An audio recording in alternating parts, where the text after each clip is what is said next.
Hello, welcome to Le Havre. What are your ambitions here for Le Hac in short term? Start. I think in short term, at Hack, we want to stabilize and grow the club. This is a club that's had a lot of success getting promoted to League One and maintaining its position for the last 2 years. Obviously, the goal right in front of us is to maintain that position again and to continue to invest in the capabilities that are going to lead to long-term success. So we're just getting to know the different parts of the club. It was a multi-month period of negotiating and coming to an agreement, but now that that's done, we're actually talking to all the different leaders inside the club, trying to understand how the club operates, understanding the environment we're in. We met with many of the fan group leaders yesterday. So before we make any decisions, really try to understand where we are and where the club is. It's a historic club that's had a lot of success for a lot of different reasons, and we want to add to that.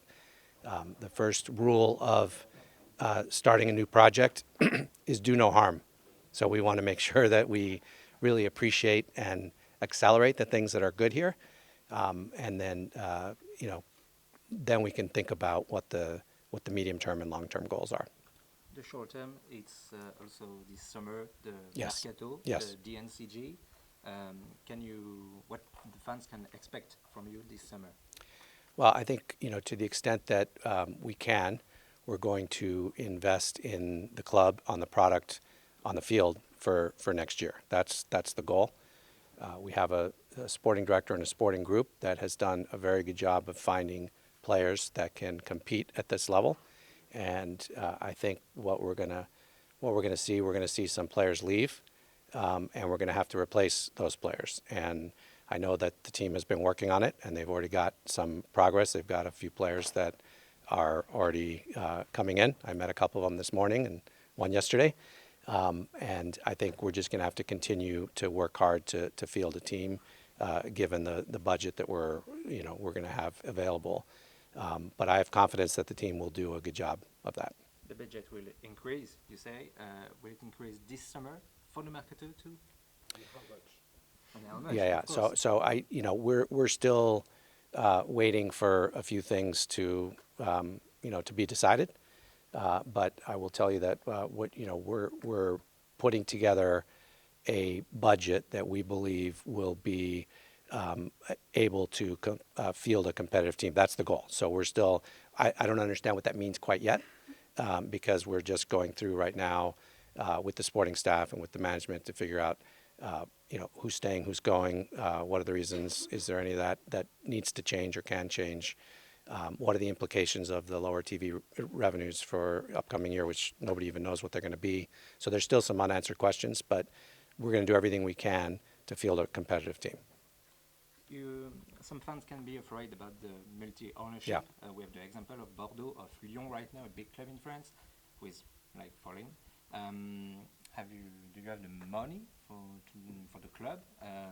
How can you, comment dire, Yeah. rassurer les fans? Right. So we're investing in this club with the idea of making it sustainable and having it grow. And part of that is putting money in. Part of it is trying to find ways to increase revenue. And part of it is just using your revenue in a more efficient way, as efficiently as you possibly can. So bringing players in that are really producing on the field, making sure we have enough, to invest in the players that are going to help us. So I mean, that's the plan. I can't speak to other projects because I'm not there and I don't know. But we feel like we're starting with a clean sheet. There's no debt. There's an opportunity to grow at revenues and an opportunity to reinvest those revenues into the club. That's our strategy. Can you confirm that Jean-Michel Rouzier had the impression, and Mathieu Bonnemer, Didier Digard, the coach, will stay this summer in the club? Yeah, we don't have any plans to change anybody here. I think they've done a good job. They've proven themselves, and they absolutely deserve an opportunity to continue. And we're lucky to have all three of them. So, yes, I have not met Didier yet, but I've met the others, and I'm very happy with the fact that they're here. They're going to help quite a bit. Dernière question. This may be. Vincent Volpe stay here 10 years for you? You have an idea? So Vince took care of this team for 10 years. I think that's it's a good goal. I mean, we're not coming into this thinking that we're going to leave.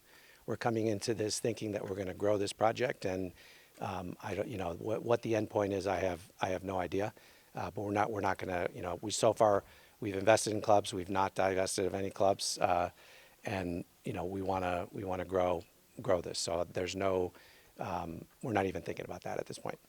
And just can you explain how do you see the multi-ownership? There is not a club behind another one. Le Havre is Correct. equal with Leganés or Cancun. Yeah. Yes. No, we don't. No club feels subservient to other clubs. Each club has its own DNA. Each club has its own identity, its own history, and its own abilities. And this club, we're choosing it. It's a historic club that's done a great job of developing young players, and we want to continue that tradition. We want to grow the club. We want to maintain the position in League One and eventually reach for higher goals. That's our goal here. Leganés has different goals. Right now, Leganés got relegated last year. The goal is to get back to First Division. Cancun has different goals. Right now, for promotion is not allowed in Mexico. That's going to change in the next year. And Cancun wants to be in First Division. So each club has aspirations to grow. They have different characters, different personalities, different access to resources, et cetera. But one of the things we do at Blue Crow is we share best practices across all of our clubs. So whether it's on the marketing side, on the scouting side, development side, technology side, we give equal access to all of our clubs to benefit from the expertise and the knowledge and the investments that we've made so far over the past 4 years. How many clubs do you own today? Well, the three main clubs are Cancun, Leganés, and well, as Vince said, the club stays the same. We're investing in the company behind the club, but we have a club in Dubai that just got promoted to the First Division. The rules in the First Division are different in terms of how many international players you can have, and we were using that club primarily to develop international players. We had players from Middle East, from Asia, from South America, and from Africa. So we're in the process of figuring out what we're going to do there. It's probably going to be more of an academy but it was never a profession. I mean, it was considered professional, but we didn't have any fans. It was more of a development club. So it's really those. It's really the primary investments have been Cancun, Leganés, and here. And right now we don't have any plans. We're going to focus on operating those three clubs. French football is in a terrible situation. Is this not afraid? We're concerned, but yet at the same time feel optimistic. Look, football and France go together, and that's not going to change. The greatest footballers in history, many of them have come from France. France always does well in the international competitions, and the next World Cups are going to be in the U.S. U.S. and Mexico, where I am. I'm sure France is going to do well, and then the one after that is in Spain, where we have a club.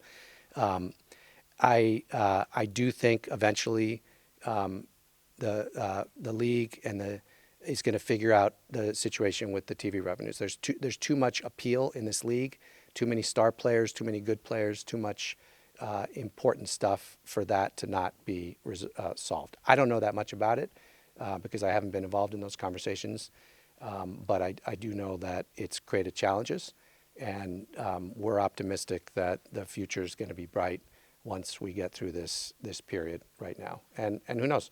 If it hadn't been for this period, maybe we wouldn't be here. So we're very bullish, and we're going to do what we can to help the situation. Thank you very much. Thank you.